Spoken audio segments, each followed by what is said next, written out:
ओम खड्गं चक्रगदेषु चापपरिघां चूलम्बुशुण्डिं शिरा शङ्खं सन्ददधिं करैस्त्रिनयनां सर्वाङ्गभूषावृतां नीलास्मद्युतिमासपाददशकां सेवे महाकालिकां यामस्तौ स्वपिते हरौ कमलजो अंतुं मधुं कैटभम्। नमस्कार, स्वागत है आपका आचार्य वाणी में। नवरात्र के अवसर पर माँ भगवती के विभिन्न स्वरूपों का ध्यान कर उनकी पूजा करने का नियम शास्त्रों में बताया गया है। हम सब अपनी अपनी श्रद्धा के अनुसार से, अपने विश्वास के अनुसार से, अपने गुरुओं के अनुसार से उस आराधना को करते हैं, अपने जीवन में कल्याण का मार्ग प्रशस्त करते हैं। नवरात्र के विभिन्न दिवस विभिन्न देवियों के निमित्त निर्मित हैं। द्वितीय दिवस माँ भगवती के द्वितीय स्वरूप ब्रह्मचारिणी जी के लिए भी जाना जाता है। भगवती ब्रह्मचारिणी जी का स्वरूप जो है बड़ा ही दिव्य है।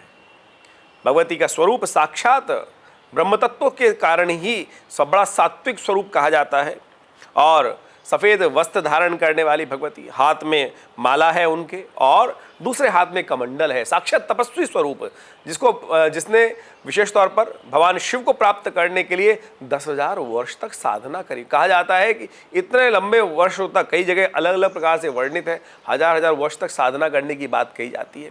केवल बेलपत्र के पत्तों का भक्षण कर कर और उसी से तपश्चर्या का पालन करते हुए भगवती ने भगवान शिव को प्राप्त करने के लिए साधना करी, उनको प्रसन्न करने के लिए साधना करी और तब जाकर भगवान शिव प्रसन्न हुए। कहा जाता है कि इस साधना से ही जीवन में सब कुछ प्राप्त किया जा सकता है। आज तो हमारा जीवन बहुत छोटा है, कितना लंबा हम जी नहीं सकते हैं जहाँ जहाँ इन लोगों ने साधना करके प्राप्त की। लेकिन इस कलिकाल में भगवान के जो विभिन्न नवरात्र विभिन्न स्वरूपों में भारतीय संस्कृति में हमारे ऋषि मुनियों की खोज के रूप में उपस्थित हैं। इन्हीं में भगवती का ध्यान कर कर कुछ ही समय में आप अपने जो मनोकामना को, अपने कष्टों को दूर करने के लिए अनेक उपाय कर सकते हैं। ब्रह्म को प्राप्त करने वाला दिन, ब्रह्म तत्व को प्राप्त करने का दिन, सब कुछ सिद्धियां प्राप्त करने का दिवस, बुद्धि को ठीक करने का दिवस। नमो देवी महादेवी शिवाय नमः प्रकृति भद्रा नेता पंडितास्मताम, इस प्रकार के विभिन्न मंत्र शास्त्र में वर्णित है। किसी भी मंत्र के द्वारा यदि भगवती की स्थापना जो खासतौर पे उनका स्तवन किया जाए तो उससे मनोकामना पूर्ति के योग बन जाते हैं। यदि ब्रह्मचारिणी देवी का कोई सबसे आसान मंत्र जानना चाहते हैं तो वो मंत्र इस प्रकार से, या देवी सर्वभूतेषु ब्रह्मचारिणी रूपेण संस्थिता नमस्तस्यै नमस्तस्यै नमस्तस्यै नमो नमः। इसको साधारण रूप से आप इस प्रकार भी जप कर सकते हैं। अन्यथा अनेक मंत्र शास्त्र में है। दुर्गा सप्तशती में 700 मंत्र विभिन्न रूप से बताए गए हैं। उन सब में अपनी मनोकामना के अनुसार से या देवी सर्वभूतेषु बुद्धि रूपेण संस्थिता नमस्तस्यै नमस्तस्यै नमस्तस्यै नमो नमः इस मंत्र का जप कर सकते हैं। ब्रह्म बुद्धि जो है वो वास्तविक तौर पे भगवती ब्रह्मा के द्वारा ही प्रदत्त होती है। तो उन सब के स्वरूपों का ध्यान करते हुए यदि इस मंत्र से और नमो साथ साथ देवी सुख का यज्ञ करके जप कर कर आप अपनी मनोकामना सिद्धि के निमित्त अद्भुत कार्य कर सकते हैं। भगवती को प्रसन्न करने के लिए इस दिन उनका विशेष तौर पर पूजन करें, भगवती को बिल्वपत्र अर्पित करें, भगवती को बड़े सात्विक प्रकार से दूध से उनको स्नान कराएं और दूध से बनी हुई खीर का भोग उनको लगाया जाए। तो इन सब चीज़ों के द्वारा माँ भगवती को प्रसन्न करने के लिए आप अद्भुत कार्य कर सकते हैं। भगवती ब्रह्मचारिणी का स्वरूप वास्तविक तौर पर सबसे सात्विक स्वरूप है। कई जगह भ्रांतिवश लोगों ने, हमारी संस्कृति में कई सारे कालन ऐसे आए कि जिसके अंदर बड़े बड़े अनेक प्रकार के लोग हुए, विभिन्न संस्कृति के लोग आए, उन्होंने हमारे धर्म को विभिन्न रूप से आख्यायित करने का प्रयास किया, धर्म को वो बहुत सारे बातें जोड़ने का प्रयास किया, मांसाहार, अनेक प्रकार की चीज़ें, तामसिक चीज़ें, वो सब भारतीय संस्कृति में जोड़ने का प्रयास किया। लेकिन शास्त्र में प्रमाणित चीज़ों को यदि बुद्धिमत्ता के अनुसार से आप देखें तो आप सब अच्छे से समझ सकते हैं कि सात्विकता ही वास्तविक तौर पे भारतीय सनातन पद्धति की मूल निधि है। इस बात को हमें समझना चाहिए। पवित्रता, सात्विकता, या एक बात समझें, कई लोग बलि प्रदान करने की बात सोच लेते हैं कि बलि चढ़ाई जाती है, अनेक प्रकार की बात की जाती है।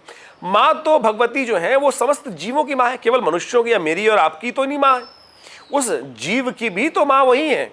यदि हम एक जीव हैं जो एक भाई दूसरे भाई का किसी प्रकार से अहित कर कर माँ को प्रसन्न करने का प्रयास करें तो क्या माँ प्रसन्न होगी? इस बात को हमें विवेचना के द्वार पे समझना चाहिए और इस चीज़ को हम समझकर जीवन में अपने कष्टों को दूर करने का योग बना सकते हैं। तो इस सत्य को हम यदि समझ लें, हम लोग वास्तविक तौर पर इस सत्य को समझ ही नहीं पाते हैं और फिर कई कारणवश कई लोग इस प्रकार के हो जाते हैं कि अपनी मनोकामना सिद्धि करने के लिए ये बकरे की आहुति, ये इस प्रकार से आहुतियां धर्म को भ्रष्ट करने का कार्य कर लेते हैं। तो इन सब चीजों से अपने मन को हटाने का प्रयास करें, शास्त्र में कहीं नहीं वर्णित है। तो मैंने आपको उसका सूत्र रूप से इस आख्यान को आपके समक्ष उपस्थित करने का प्रयास किया। कोशिश करें माँ भगवती ब्रह्मचारिणी जी का ध्यान करते हुए, उनके मंत्रों से स्तवन करते हुए उनको विशेष तौर पर खीर का भोग लगाएं, बिल्व पत्र उनको अर्पित करें, दूध के द्वारा भगवान को भगवती को स्नान कराएं, गंगा जल से भगवती को स्नान कराएं, उनके इन मंत्रों का यज्ञ करें। सबसे श्रेष्ठ जो है वो दुर्गा सप्तशती का यज्ञ कहा गया है। इन नवरात्रों में जो दुर्गा सप्तशती का पाठ यज्ञ नित्यपति करते हैं उनके जीवन में समस्त कष्टों को दूर करने के योग बन जाते हैं। देखिए, दुर्गा सप्तशती एक तंत्र है, इस बात को हमें समझ लेना चाहिए। बहुत सारे लोग आज किसी भ्रांति के कारण से हिंदी में पाठ कर लेते हैं जी, बहुत सारी पुस्तकें ऐसी मिल गई हैं कि उन्हीं मंत्रों को। देखिए, दुर्गा सप्तशती एक तंत्र है, जैसे हमने समझाया। दुर्गा सप्तशती तंत्र के रूप में मार्कंडेय ऋषि जी के द्वारा इतनी सुंदर तरीके से इसकी व्याख्या की गई है। तंत्र का मतलब है कुछ सिलेक्टेड वर्ड्स, सब शब्द हैं उनको एक मंत्रबद्ध तरीके से वो एकत्रित किए गए हैं, उनको उसी स्वरूप में जप करने की आज्ञा है। केवल अर्थ नहीं समझना है। मंत्र का, साधना का अर्थ केवल ये नहीं है कि आपने अर्थ समझ लिया तो आपकी पूजा हो गई, वो तो केवल ज्ञान का विषय हुआ। लेकिन तंत्र के अनुसार से जिस प्रकार से क्या कहा जाता है, यदि दुर्गा सप्तशती के संपूर्ण पाठ को तंत्र के अनुसार से पूर्ण विधि का पालन करते हुए किया जाए तो ऐसा हो नहीं सकता कि आपकी मनोकामना सिद्ध ना हो, आपका अभिष्ट कार्य जो आपने सोच रखा है वो पूर्ण हो। बिल्कुल होता है कार्य, ऐसा हो ही नहीं सकता है कि वो पूर्ण ना हो, लेकिन हम विधि का पालन नहीं करते हैं, हम अपने मन के अनुसार चल जाते हैं। कुछ लोग संसार में उत्पन्न हो गए जिन्होंने अपने नाम को चलाने के लिए विभिन्न पुस्तकें छाप दी, हिंदी में कर लीजिए, ऐसा कर लीजिए, वैसा कर लीजिए। लेकिन दुर्गा सप्तशती के तंत्र को आप उसकी व्यवस्था को बदल नहीं सकते। व्यवस्था सुव्यवस्थित जिस प्रकार से की गई है, तंत्र के रूप में व्यवस्थित की गई है, उसको उसी रूप से जप कर, उसी रूप से कार्य कर कर केवल ये कहें कि हमें तो संस्कृत आती नहीं है, तो ठीक है भैया, तो आप किसी उपयुक्त ब्राह्मण के द्वारा, पंडित जी के द्वारा उसको कराने का प्रयास करें, तब उसका लाभ प्राप्त होगा। लेकिन अब ऐसे नहीं कि आप ऑटम बम बनाना चाहते हैं, नहीं जी मुझे तो आता ही नहीं है ऑटम बम का साइंस, मैं तो अपने घर में हल्दी नमक जोड़कर फिर ऑटम बम बना लेता हूं, तो ऐसा थोड़ी चलेगा भैया। जिस प्रकार से एक व्यवस्था है, उसका नियम पालन करने की व्यवस्था है, उस प्रकार से करें कि तो बिल्कुल हमने कहा कि भगवान की आप प्रति जो आप कर्तव्य कर रहे हैं, कार्य कर रहे हैं, वो बिल्कुल उसी अनेक प्रकार से साधना करने के विषय हैं। लेकिन तंत्र के संबंध में जो विषय बताया गया है उसको उसी विधि के अनुसार से आपको करने का प्रयास करना चाहिए, तब वास्तविक तौर पर वो चमत्कार आप अपने जीवन में देख सकते हैं। तो इस प्रकार से जो द्वितीय दिवस है वो भगवती ब्रह्मचारिणी देवी की आराधना करने का दिवस है। उनका ध्यान करते हुए, उनका स्तवन करते हुए माँ भगवती के निमित्त आप यदि यज्ञ में भाग लें, करें यज्ञ, अपने घर में नित्यपति करें, तो आपके जीवन में अद्भुत प्रकार से कल्याण का मार्ग प्रशस्त होगा।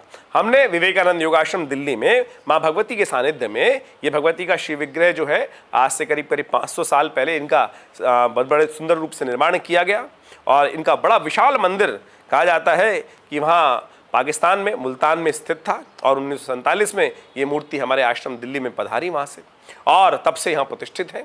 और उनका चमत्कार अद्भुत है। उनके समक्ष मनोकामना सिद्धि के निमित्त यज्ञ करने से समस्त कष्ट दूर होते हैं। तो हमने भी इस नवरात्र में सुंदर तरीके से दुर्गा जी के नवरात्र के अवसर पर सहस्त्र चंडी का सुंदर आयोजन किया है। आप भी उस आयोजन में भाग ले सकते हैं और अपने निमित्त जो भी जिस प्रकार से यज्ञ में बैठने का नियम है उसका पालन करते हुए यदि उस यज्ञ में आहुतियां प्रदान करें, दुर्गा सप्तशती के संपूर्ण 700 मंत्रों का नित्यप्रति यज्ञ करने की सुंदर व्यवस्था रहती है, तो आपकी मनोकामना सिद्धि का अवश्य अवसर आपको भी प्राप्त होगा, आपके भी कष्ट दूर होंगे। धन्यवाद, नमस्कार।